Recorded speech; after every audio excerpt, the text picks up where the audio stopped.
you to stand. Let's go ahead and worship and praise our God together this morning.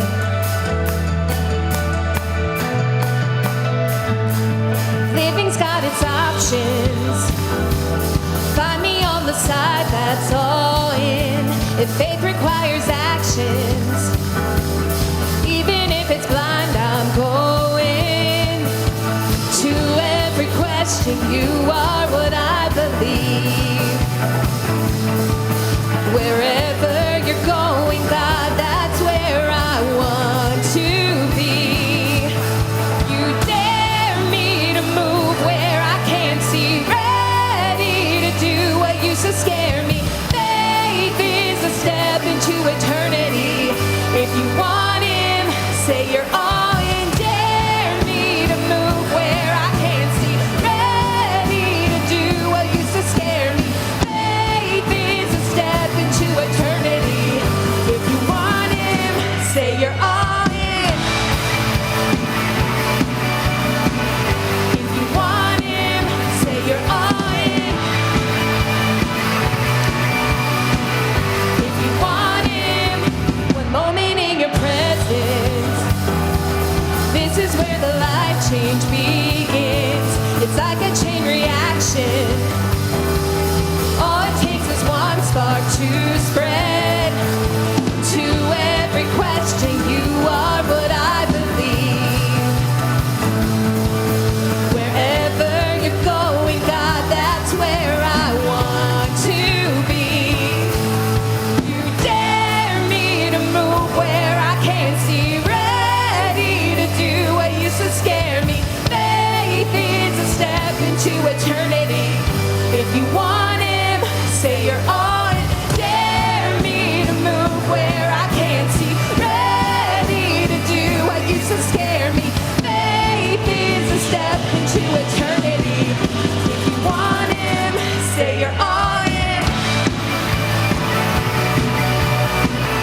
If you want Him, say you're all in. If you want Him, I believe it. I receive it. I believe in you. I believe it. I receive it. I believe in you.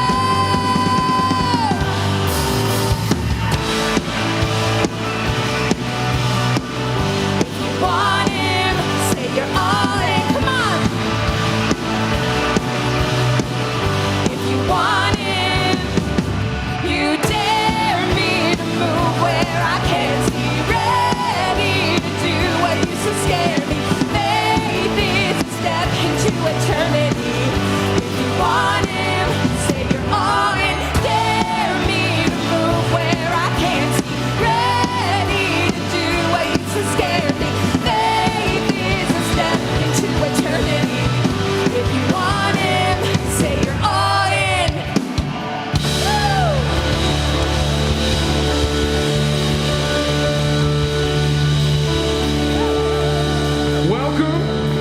Welcome to everybody who is all in the building. Welcome to everybody who's all online. Welcome to everyone to all of our guests today. Lifehouse, will you help me let all of our guests know that they are in the right place this morning right now?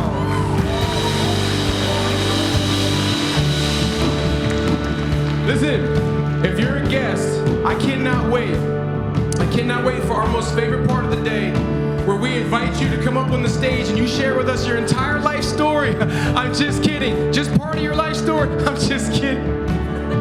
We're not going to bring you up here. That's terrifying. I don't even want to be up here. I'm scared to death.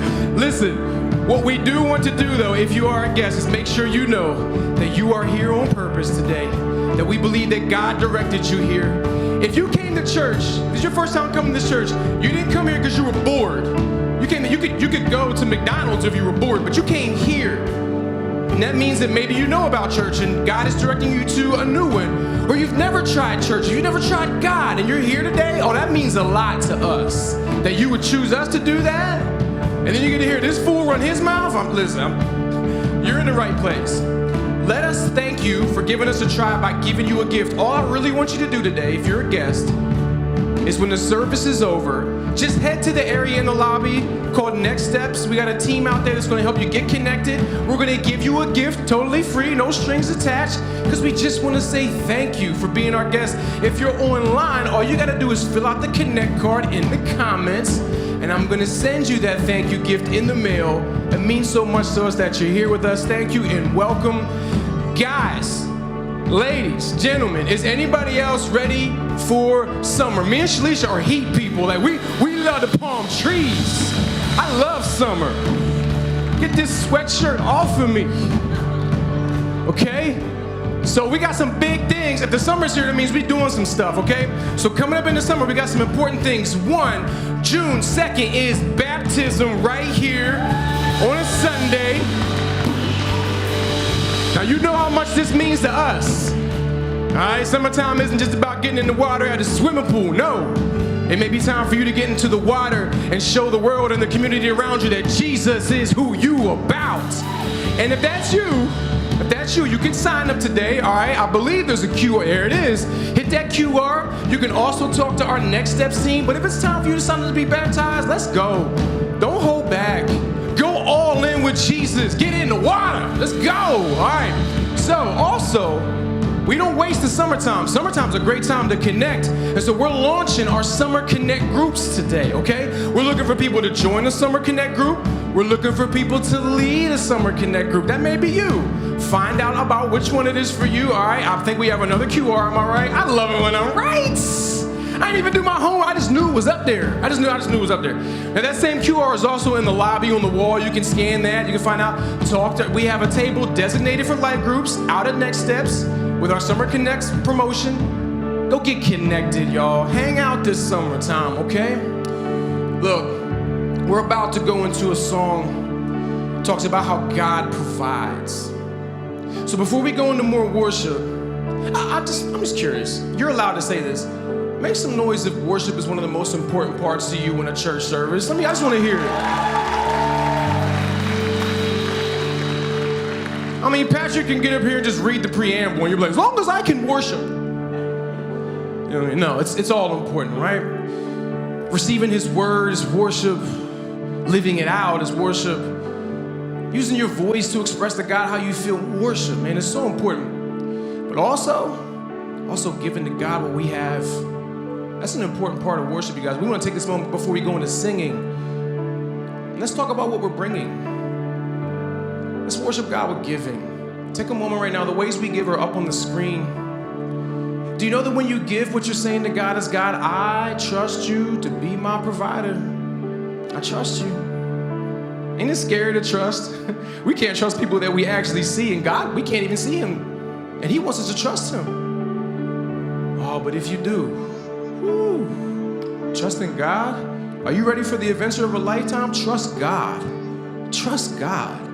So as we go into worship and song and as we go into giving, let that be your commitment. God, you provide, and I trust you. Come on, let's sing.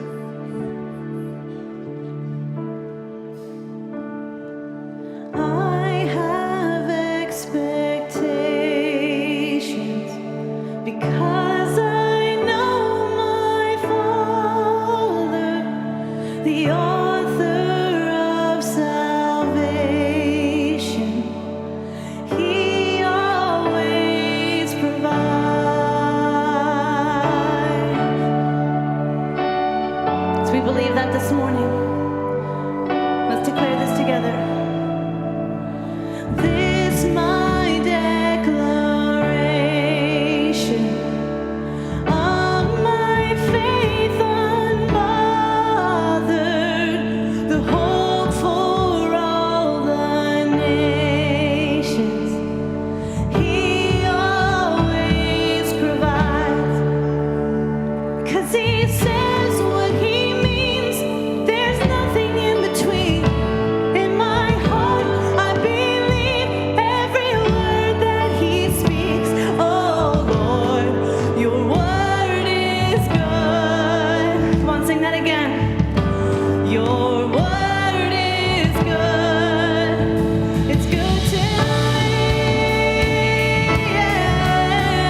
sufficient for me? Why do I talk myself out of seeing miracles? You are more than able.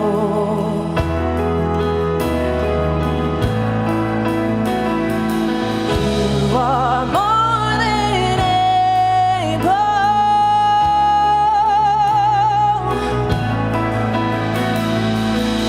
You are more than able.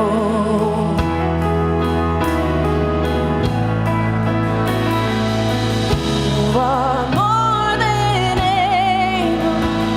Who am I to deny what the Lord can do?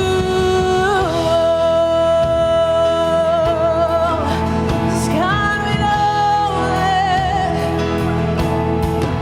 Come on. And now I see all that I have. Oh, I've got my confidence back. I put my trust in the one who still does miracles. You do miracles. You are more than able.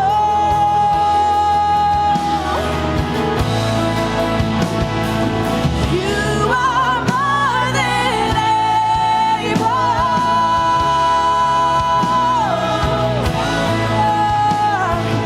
You are more than able.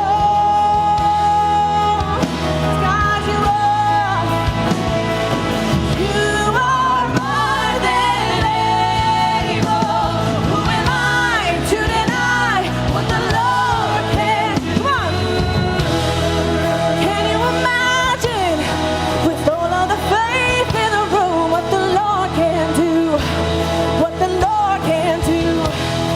And it's gonna happen. Just like the way make it through. He's gonna move. He's gonna move. Can you imagine, with all of the faith in the room, what the Lord can do? What the Lord can do. Come on. And it's gonna happen. Just like the way make it through. He's gonna move. He's gonna move. Can you imagine, with all of the faith in the room, what the Lord can do? What the Lord can do. And it's gonna happen. Just like the way make it through. He's gonna move.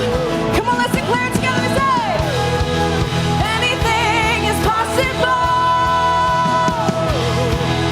Anything is possible. Anything is possible. Who am I to deny what the Lord can do? Come on, declare it today if you believe it. Anything is possible. Anything is possible. Anything is possible. Who am I to deny? Come on, one more time we declare, we say, anything is possible. We know anything is possible. Anything is possible. Who am I to deny what the Lord can do? Who am I to deny what the Lord can do? Who am I to deny what the Lord can do? Yes, we believe it. Yeah. Thank you for worshiping with us. You can go ahead and have a seat.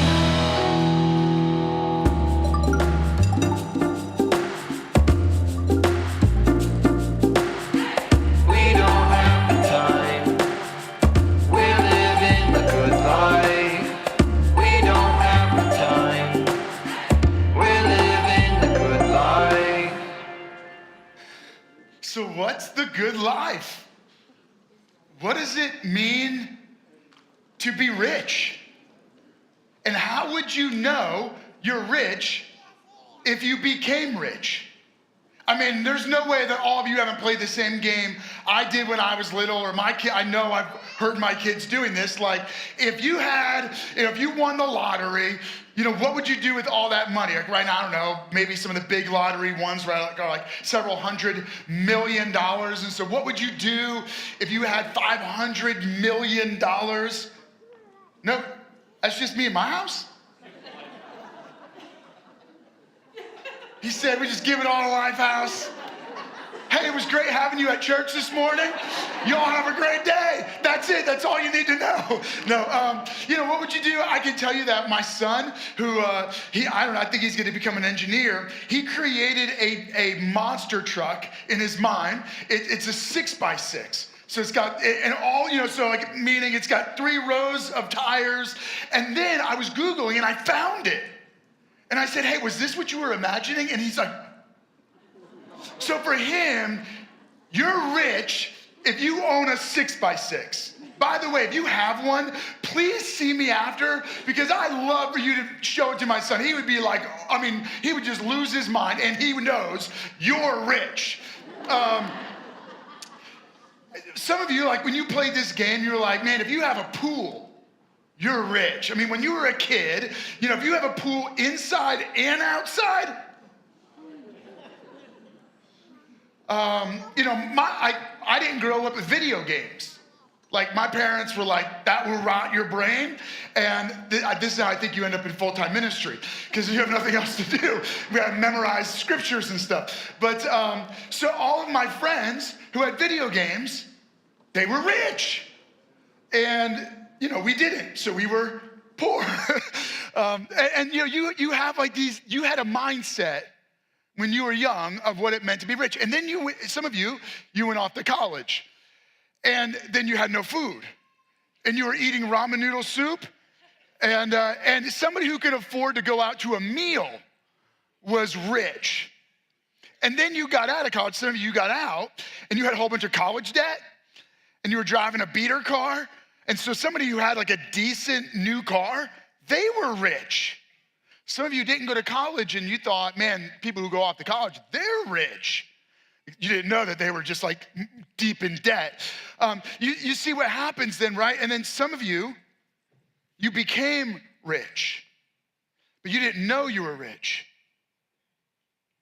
Because have you noticed that the rich line moves as your quality of life improves? What you thought was rich 15 years ago is no longer what you think is rich anymore. And then when you start to accumulate wealth, you start to ask questions like, am I rich in what matters most? Am I really rich? Like, am I rich in what matters? And then have you noticed this?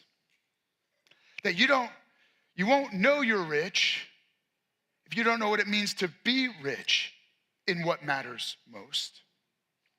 And you'll keep trying to get more if you think that being rich is getting. And so you try to get more, a promotion or a bigger home or a newer car or the nicer things or the latest fashions. And when you get it, it only lasts for a moment that you feel like you have it. Because when you have it, somebody else gets something more, and suddenly you're no longer content with what you have. I would say generally, I am a relatively content person. Like I feel very rich in my life. Until, this is my confession. I was even wondering if I was going to share this in this message. I have a problem. Until I opened social media, suddenly whatever we were doing as a family isn't nearly as cool as what those other people were doing with their family. And suddenly where we were going on vacation isn't really as cool as where they went on vacation. And suddenly my car isn't as cool as their car. And what they did last night is better than what I did last night. And their church is better than, I don't even follow I follow like pastors and churches, and suddenly their church is better than our church, and their church is cooler stuff than our church, and they do better stuff than our church, and suddenly I'm like, I'm the worst pastor ever. and I want to quit. No, seriously. Suddenly, everything about my life is no good because I'm comparing with what all these other people are sharing.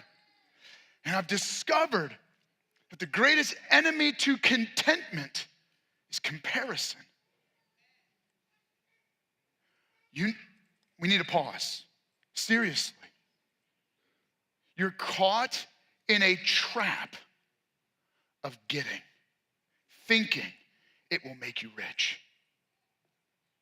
And the only reason why you're trying to get is because you're comparing yourself with what other people have or you think they have, because comparison is the enemy to contentment and it traps us. Not because I say so. Jesus was talking with a large crowd of people, and as he's teaching, two brothers are in a very heated dispute over, you guessed it, money. Now, why would brothers be in a dispute about money? Because their parents died. And there's an inheritance to be had. And there's a serious battle brewing about how the inheritance is going to be divided. Clearly, the parents didn't have a very good trust set up or a good last will and testament set up. And so now the brothers are feuding, and they come to Jesus and they say, Jesus, you fix the problem. And he goes, who made me an arbiter between the two of you? And in that crowd, it's not just two brothers. There's other people that lean in to this conflict. You wanna know why? Because and a few chapters later, Jesus describes the Pharisees, these are the religious elites, as people who are driven by their love for God? Nope. People? Nope. Love for money. People, the very people who should be the least consumed with getting more, they should be focused on worshiping God. You know what they're worshiping? What they can have and what they can get and their possessions. And so Jesus, he sees through this legal crisis to this desire for more, this trap, this comparison game.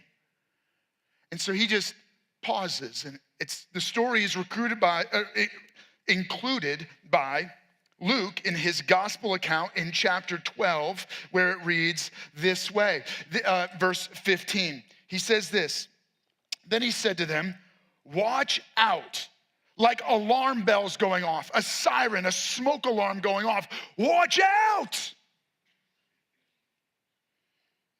He goes, be on your guard against all kinds of greed.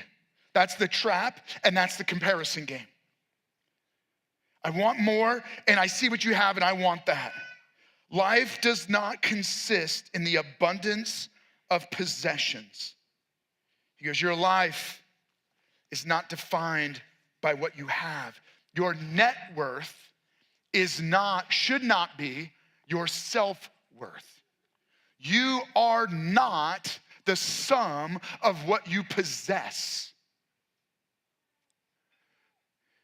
Abundant possessions don't equal abundant life.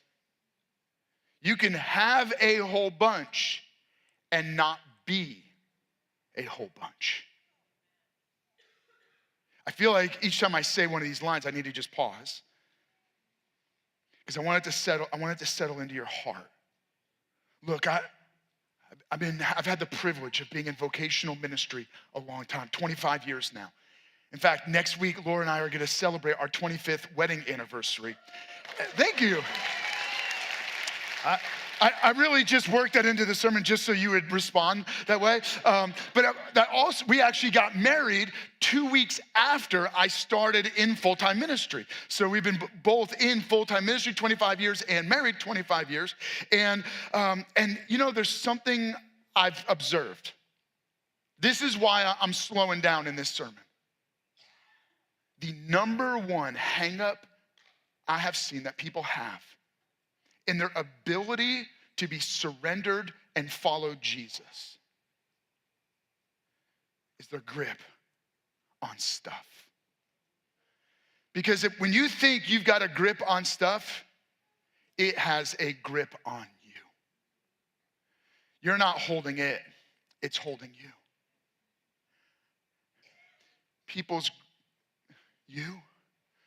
Probably for you, the greatest hindrance to your ability to go all in with Jesus will be your desire for more stuff or trying to keep what you have. And so you'll trick yourself into saying things like this: oh, that church just wants more of my money. Nope. Long ago, I discovered God is a provider for the church. He'll work through you. He'll provide through you. But God's the provider. So here's why I'm saying this: because you're gonna be tempted to fall into a trap of wanting to get more. You're gonna fall into the comparison game, which will be the enemy to contentment, and you're gonna trick yourself into believing that having more makes me more. So let me say it again. The abundance of possessions will not produce the abundance of life. There must be something more. So Jesus, in order to make the point about this, tells a quick story. So let's read. He goes like this: the ground of a certain man yielded an abundant harvest. He had an abundance of stuff. He thought to himself, what shall I do? I have no place to store my crops. Then he said, this is what I'll do. I will tear down my barns and build bigger ones, and there I'll store my surplus of grain. So he has a great year. He gets a big raise. He gets a big bonus at the end of the year. And he goes, what am I gonna do with all this? I know, I'll get another bank account. I'll buy a bigger house. I'll get a newer car. I can have all of the things I always dreamed I would have when I got rich. Now I'm rich. And you get what Jesus is driving at here. This guy has a whole bunch, and so what he's gonna do with his whole bunch is store it and enjoy it. In fact, that's the very next verse. He goes, I gotta find my spot. And I'll say to myself, you have plenty of grain laid up for many years. Take life easy. Eat, drink, and be merry. I mean, basically what he's getting at is like, obviously this is way before the American dream was called the American dream, but you could see it was there, wasn't it? Like, I've arrived, I've got all the money I need, I got all this stuff, and so I can just go on vacation, I can eat, I can drink, I can relax, I can enjoy life, I don't have to work hard anymore. This guy's finally arrived is really the key point Jesus is making, right? Remember, he said, watch out, be on guard. Life does not consist in the abundance of possessions. And I gave you the key point. Abundant possessions does not equal abundant life. And so you kind of get the sense that this is where Jesus is going. Here's a guy who has a whole bunch. He had a great year. Everything's going great. Bigger barns. You can enjoy it. I'll take life easy. And you're waiting for the hook, aren't you? There's a punch coming. But God said to him, so Jesus is telling the story saying, but God spoke to this guy and said, you fool. Now the word fool is heavy. This you have, in order to make sense of this one, you got to go back. Think like when some of you read like a proverb a day. There's 31 chapters in the book of Proverbs. Some of you read like a chapter a day once, so you read one a month. In the book of Proverbs, there's a contrast between the foolish and the righteous. Those who live according to God's design and those who live according to their design. A fool is reckless. A fool is contrary to God. And so he goes, you fool. This very night, your life will be demanded of you. Your life on earth is over. Then what will you get? Then who will get what you have prepared for yourself? He goes, so something this man did is foolish, and that's what makes him a fool. So the point here, Jesus is telling a story to drive a point that you're so consumed with what you can save and store and accumulate that you're focused on more, more, more. And so you're trying to store up for many years that you can enjoy the rest, life, and just do whatever you want. You're not thinking beyond this life for eternal life. And that's foolish.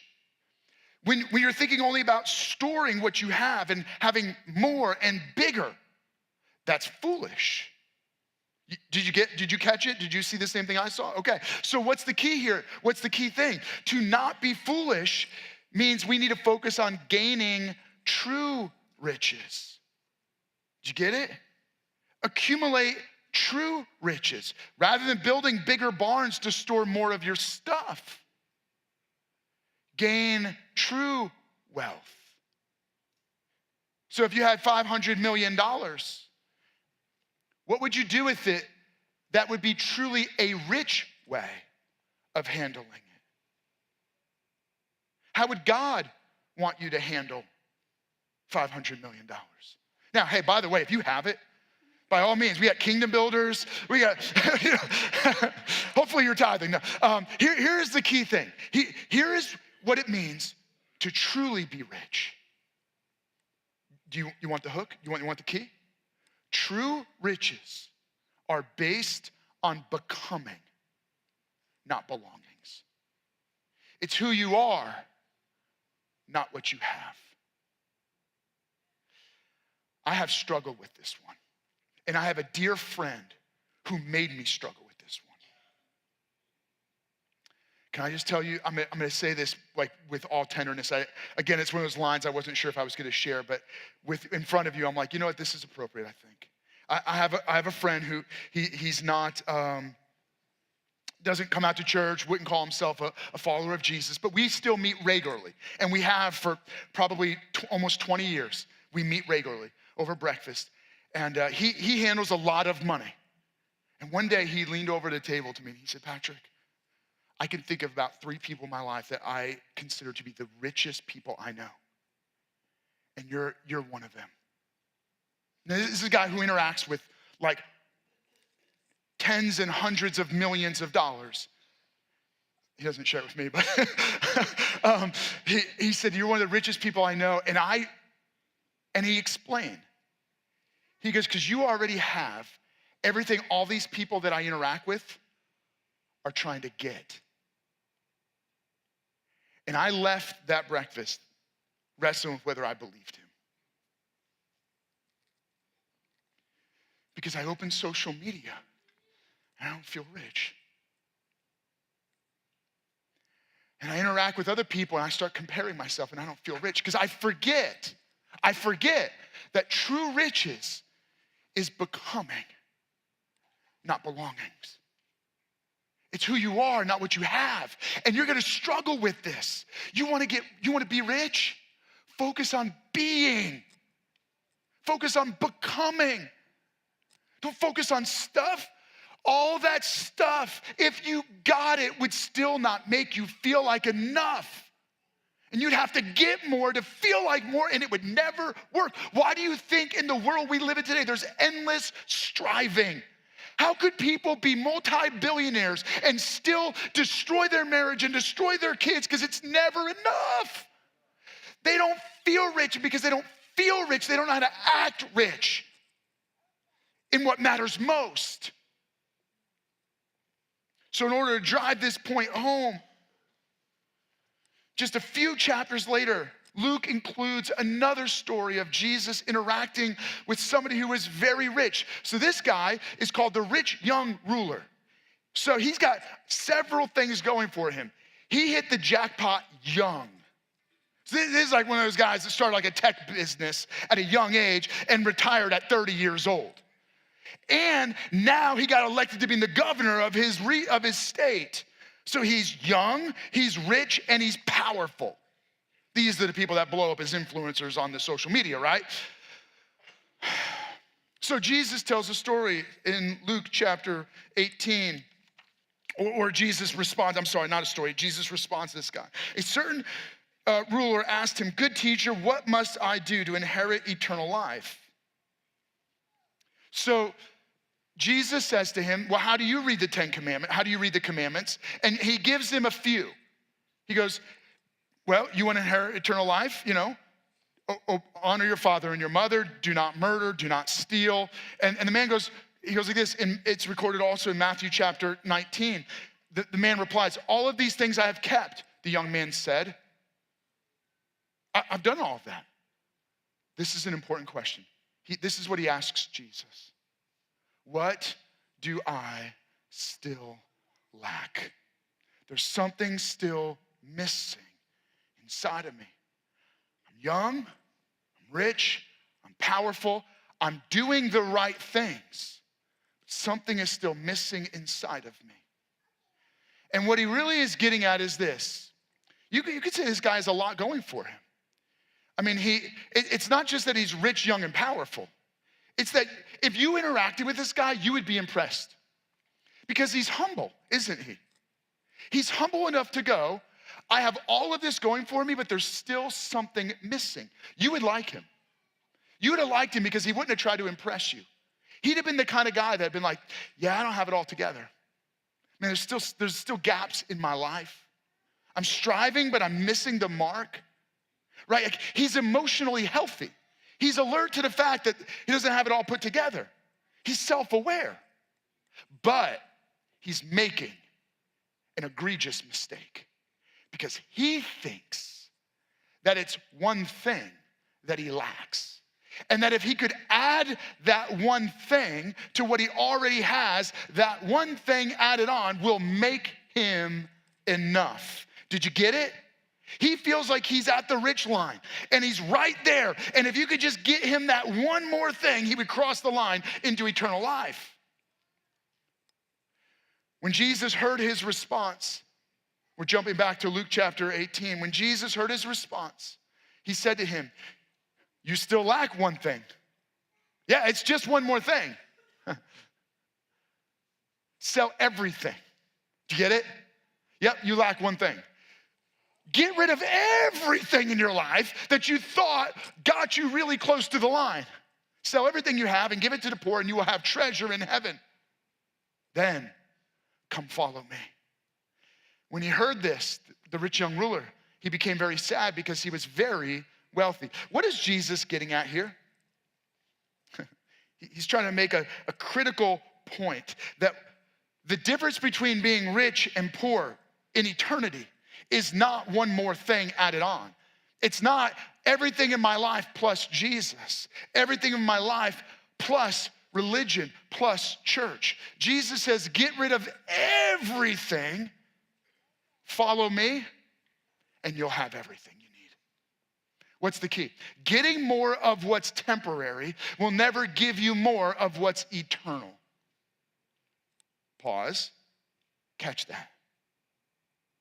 Getting more of what's temporary will never get you more of what's eternal.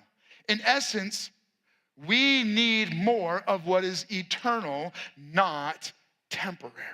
And what Jesus is saying to this man is, you've got to put aside everything temporary and step into the eternal. If you really want to know what matters most. You want to be rich? Well, only God can give you true riches. Only God can give you true riches. Everything else you try to acquire will be temporary. Only God can help you to step over the line into what is eternal. And this matters when you're talking about what it means to be rich. Because if you gain the whole world, but you forfeit your soul, what do you have? You have nothing. But if you have Jesus and you gave up everything else in this life, you'd have everything. Jesus plus nothing equals everything. And everything minus Jesus equals nothing. Some of you just got the formula backwards. So can I pause? There's things that have a grip on you that you thought you had a grip on. There's things that you're holding on to that you don't realize are holding on to you. You've gotten into a trap. You've been comparing yourself with others. And that comparison is robbing you of contentment. You didn't realize that you could have already crossed the rich line if you stopped trying to get rich and allow God to make you rich in the deepest, most eternal places of your life.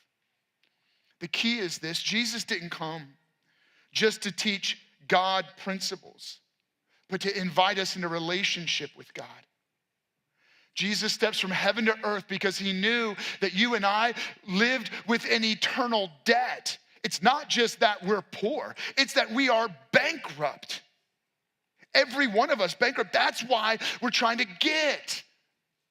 Because we're bankrupt. Bankrupt in our soul. Because we were born in an eternal debt. And we didn't stop spending to try to get out of it. We just kept spending.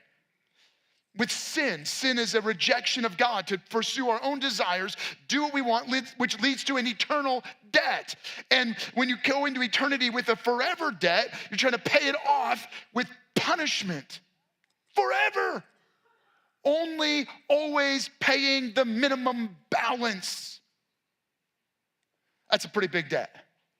So Jesus stepped from heaven to earth, the perfect God-man who takes on our debt and says, I'll pay it in full.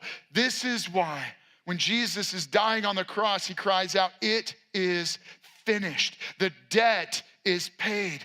Anyone who believes in Jesus by faith is forgiven and their debt paid in full. And not just paid in full because Jesus didn't just die, he rose from the dead. Triumphant, victorious, and in his resurrection, he makes a deposit into the bank account, the soul bank account of anyone and everyone who believes in him. Meaning, not just debt paid, but a deposit of grace, which makes you rich beyond your wildest imagination forever and ever. Right now, what you need is to take a step from the temporary into the eternal. Just, would you guys go ahead and put the QR code up? I want to challenge you and invite you. Some of you, you've been holding back because of religion, maybe because of this whole money thing. Can I give you an invitation and a challenge? Would you say yes to Jesus by faith? Allow him to forgive you of your sins, pay off your debt in full, and deposit into your life the eternal riches of heaven. And if you're saying yes to Jesus by faith, would you scan the QR code? We'll leave it up for just a few moments. As you're saying yes to Jesus, you scan the QR code to let us know so that Pastor Spence, one of our team, can follow up with you and encourage you as you begin this new journey in relationship with God. Some of you, you've said yes to Jesus, but you're still living like the rich young ruler, thinking just one more thing I've got to do, one more prayer, one more step, one more moment. And being rich is not something you can earn or deserve. See, eternity isn't another thing. It's the only thing. What my friend can't fully grasp, I've told him, but what he can't fully see is that what he sees rich in my life, it's not my family, it's not my attitude. It's that I am rich beyond my wildest imagination simply because of the grace of God. What makes me rich is the cross of Jesus Christ and the empty tomb and the deposit of forgiveness and new life and the Holy Spirit at work in my life. And that's true for you. You, listen to me carefully. You, when you believe in Jesus by faith, become one of the richest people your friends know. I'm going to say it again. You, when you believe in Jesus by faith, become one of the richest people your friends know.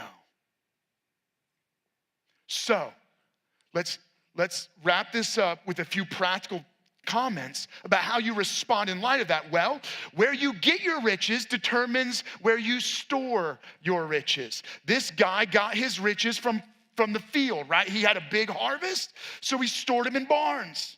Some, they work really hard, they got a promotion, they got the bonus, and they put it into bank accounts.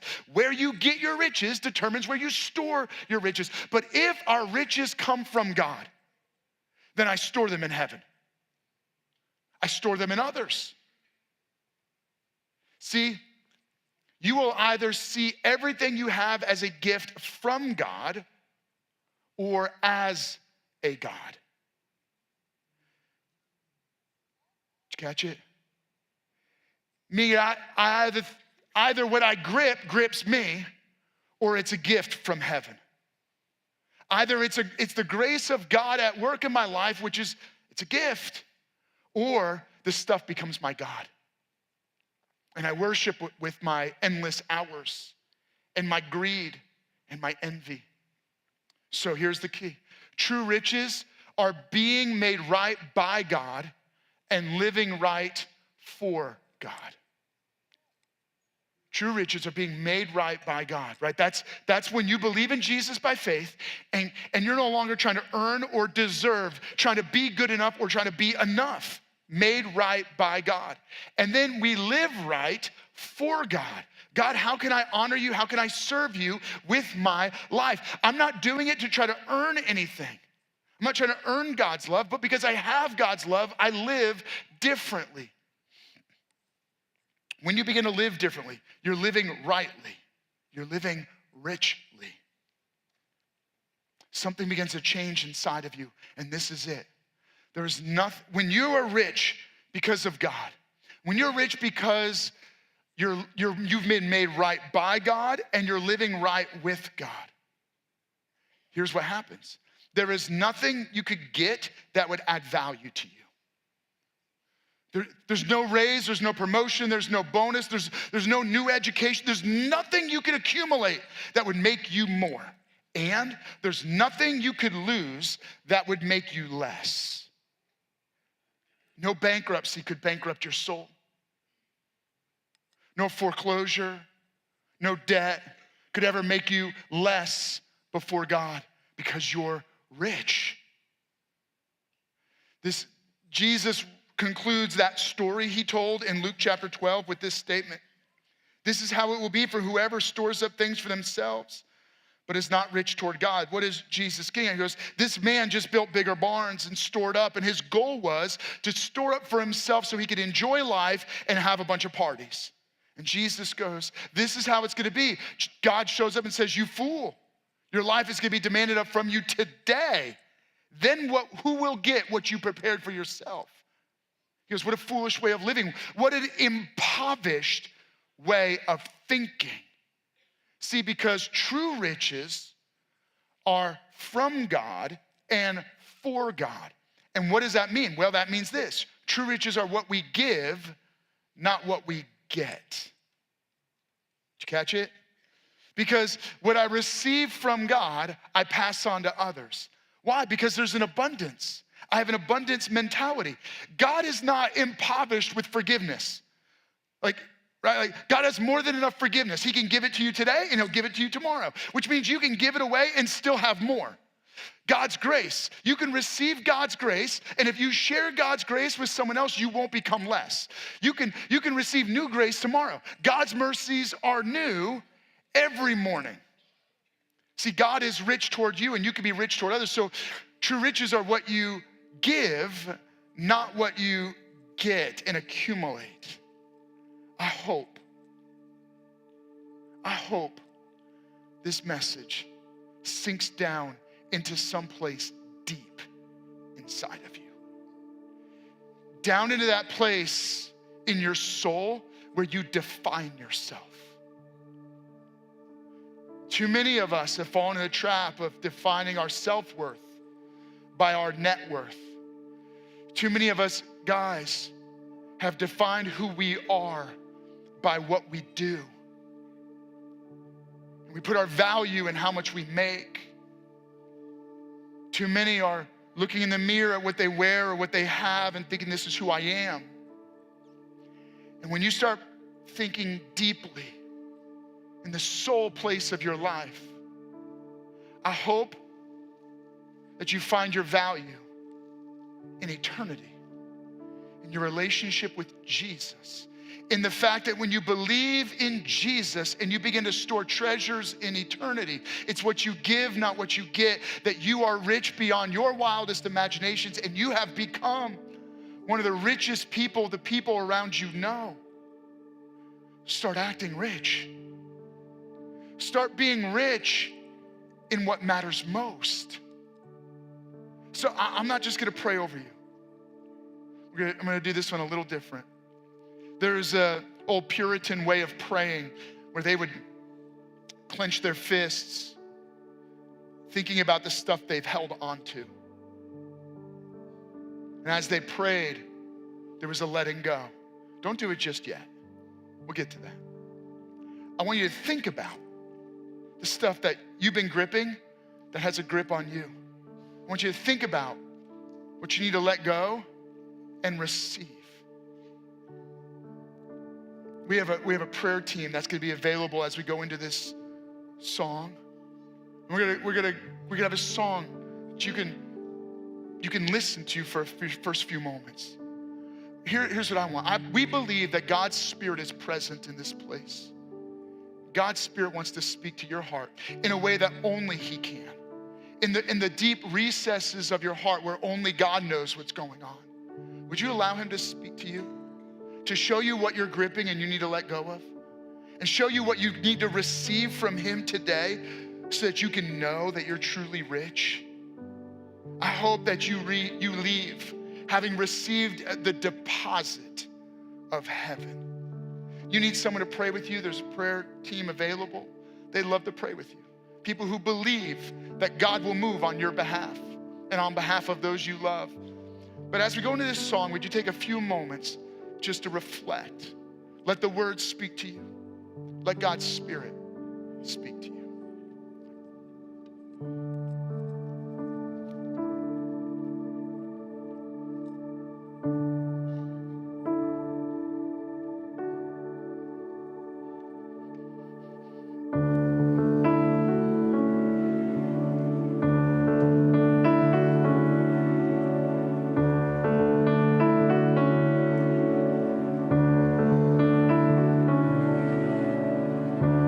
Some give up.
to stand with us at this time. As we respond, I'm going to invite you to physically do what Pastor Patrick challenged us to do, to put our fists in front of us. Go ahead, come on, let's do it together. And just to open them up in front of us. Just open those hands. And I'm not asking you to raise your hands. I'm just asking you to just put them in front of you like this, just as a sign of surrender, to pour it all out to Jesus. What is that bottle of oil that he's asking us to pour out? What is that thing he's asking us to let go of? This song was written about a woman who poured out this oil on to Jesus, and they called her crazy. But he was worth the extravagance of her worship and her sacrifice. So let's do that this morning. Just pouring it all out to him, saying, Jesus, you can have it all because you are so worth it. You are so worth it, Jesus. We surrender to you now. So pour me out like water, pour me out like oil. There is not another so worthy of it all. Pour me out like water, pour me out like oil. There is not another so worthy of it all. Oh, pour me out like water, pour me out like oil. There is not another so worthy of it all. Pour me out like water, pour me out like oil. There is not another so worthy of it all. So I'm gonna break the bottle, I'm gonna pour it all out. I don't waste what's spent on you. And even if they call me crazy, you're the one who saved me. I'll never waste what's spent on you. And even if they call me crazy, I know how you saved me. I'll never waste what's spent on you. No, I'll never waste what's spent on you.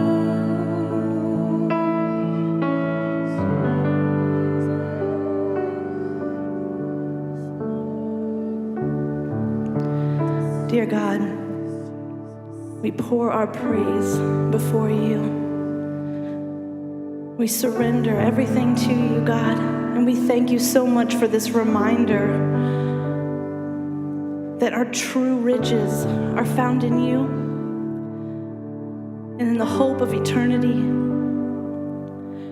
And God, I pray that we will all take this reminder with us, that we will seek right relationship with you with everything that we have today and in the week to come, just knowing who you are and knowing how you've created us, just to surrender all that control over to you, God, to trust in your promises and pour out our praise and pour out our offerings before you, Jesus. And it's in your name that we pray. Amen.